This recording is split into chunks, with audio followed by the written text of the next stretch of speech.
Good morning, ma'am. My name is Daniel David Bar. What I'm going to do now, I will share this video about my reporting. My reporting is about the chapter 13, writing the research report or the preliminary section. The title page, this contains the title of the study, the author, and the date of completion. The title must be brief and simply worded with explanation. Uh, Ang title page, ito ay may contains a short title with a small letter placed in the middle or at the top. At hindi lang yan, has the author, date, and name of the person who created it. Number 2, abstract. The abstract is a brief descriptive summary of the research report. It includes the statement of the research problem or objectives of the study, a brief description of the research method used, a summary of the major findings, and statement of conclusion and recommendation. It refers to a graph summarizing the eternity of a completed study. Ito ay kabubuang nilalaman ng papel. Here is the main idea of each research chapter.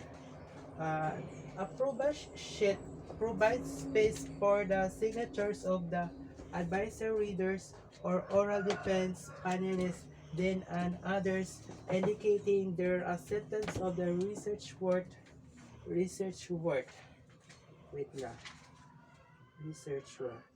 Uh, ang approval sheet is called an agreement which consists of the reader's advisor or oral defense na kailangan sikapin upang mapirmahan ang kasunduan sa lalong madaling panahon. Table of Contents. Table of Contents. List of the parts of the report and the page numbers which are indicated along the right margin. The wording, capitalization, and punctuation of titles and headings should be written exactly as they are in the text. The table of contents, the various titles listed are within the book. The members per page are indicated in the right margin at kinakailangan malaki ang mga title na kasugot sa table of contents para eksakto tingnan.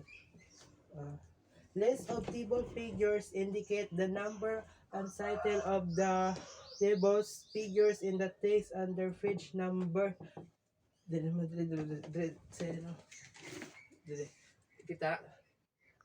Tables and figures should be numbered consecutively in Arabic numerals throughout the text.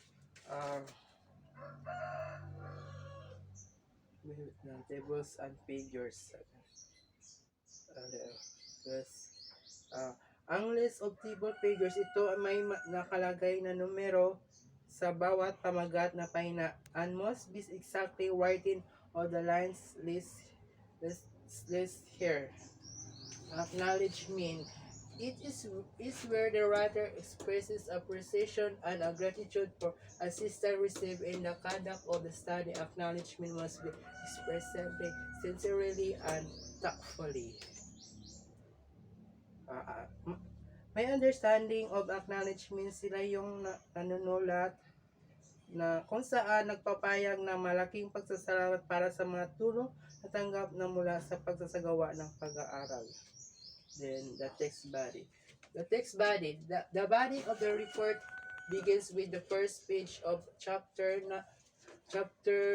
Numbering in Arabic numerals starts on this page with number 1. All pages in this section are numbered, including section or chapter title. Page numbers are positioned 1 inch from the top of the page at the right margin. The body of the report are divided into introduction, review of related literature, methodology, findings, discussion, and conclusion and recommendation. Wala siya explanation. Next is introduction. The introduction chapter provides the background of the research. It explains the need for the study, states the the research problem objectives and hypothesis if it specifies the scope and limits of the study and explain the significance of the problem. All these are found in a well-written proposal with slight modification. This section in the proposal can be used in the final report. See parts of proposal per the chapter. Next is review of related literature. Usually, a writing as a separate chapter should not merely summarize the articles, books, and others references review.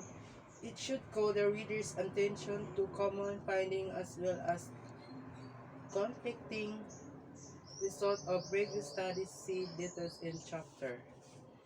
Uh, the review of related literature, ito ay isang detalyadong pagsusuri ng mga umiiraw na literatura na may kaugnay sa paksa ng isang thesis o dissertation o pinag-usapan ang mga natuklasan kaalaman mula sa umiiral na literatura na nauugnay sa iyong paksa. Kapag nagsusulat ng pagsusuri, magsimula sa pamagitan ng pagbibigay ng background and purpose of the review. The next is methodology.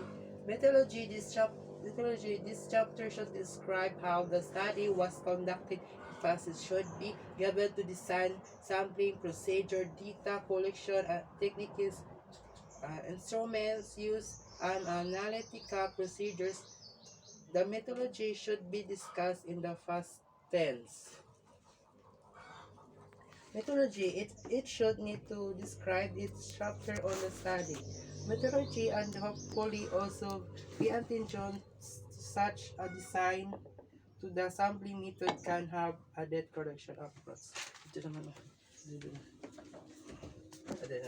Kita. Kita. Tsura ka.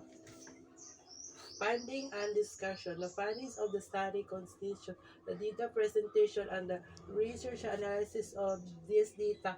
The discussion, which may be written separately from or integrated with the findings, present the researcher and the presentation of the data, a statement on the implication of the findings to theory and findings or related studies. The discussion goes beyond the data. And next is conclusion or recommendation. Conclusion are generally statements which provide answers to the researcher problem based on the findings and conclusion of the study. Recommendation are state the implication of the findings for revising the existing body of knowledge or theories was to be included in this section. And that's all. Thank you.